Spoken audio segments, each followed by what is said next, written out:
All right, we've got this cooler. This is a cooler, and you can see she's frozen solid. The entire evaporator is frozen. We got fan works, so we've got airflow. So this temperature probe controller has two temperature probes because they can be used for freezers as well. So what gets me is that it should be a coil temperature, but when I turn it on, the unit starts up. So it's clearly either probe misplaced inside, or it's using air temperature, which is a huge mistake. I'm gonna get rid of this. We've had constant freeze up problems. We're gonna put in a mechanical thermostat. One probe into the coil, and then it will manage coil temps and icing up with a dumb sensor instead of, you know, all this exciting. Okay, so 3, 2, 1, easy peasy as far as swapping out the box. Right, so now when we turn this on, we get condensing unit, we know we're good. So we're gonna work these probes out. I've got to defrost this. I got the fans running in there to help defrost it. We're gonna work this probe up and into the center of the coil. Alright, so by pulling that panel off and this, I can run my probe up straight down in here. Alright, so we'll come up through the bottom, up through that grommet, and here into the coil. So what I'm going to do, the coil is that deep, so I'm going to make sure I'm halfway into it. Okay? We're good.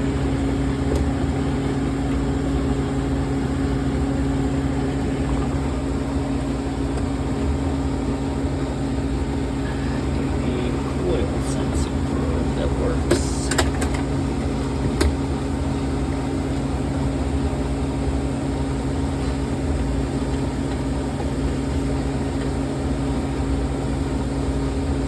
I'm sorry. I was watching my hand on the camera. I'm going to put a little bit of a note on the tip of this so that as we slide down in, there's resistance. It's too much. Resistance. Yeah, there it goes. Makes nice good contact with the coil. Cool. Now we start putting Humpty Dumpty back together. Alright, so that coil is mostly cool. It's mostly de-iced, so I'm going to turn this on, okay? I'm going to actually leave it pretty low. We're going to let this run. I'm going to watch it. I'm going to hang my temperature probe inside, and then we're going to see when and if our temperature cuts out. Alright, so here's the way this works, so that to not have any concerns or panic about this. It just satisfied. Well, my temperature probe is only reading 62 inside, but it's dropping and the fans are running. It's air defrosting right now. So the thing is, we need to pull the box down. So as we have a little ice left in there, which is what, right, 32 degrees, we're blowing 60-degree air over it. We're melting the ice. We're also lowering the temperature of the box. So it's funny watching my temperature probe, which is on my Testo on my phone, so you can't see it yet. But the temperature's going to keep going down until the coil becomes unfrozen. And once the coil is unfrozen, she's going to kick back in, and we're going to run until the coil freezes a little bit and then stops.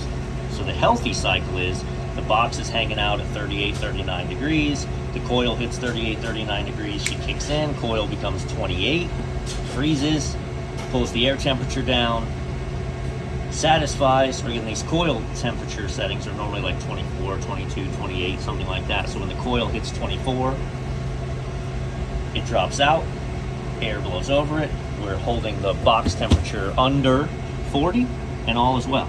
So, but again, she just shut down because my coil is still frozen down where I put that probe. She'll catch up here in 10, 15 minutes. She'll cycle on and off a few times. I'll show you. We're down to 46. cycled back on. I've cycled on and off a few times, and now it's back on. So we're gonna play leapfrog, get the temperature what it should be.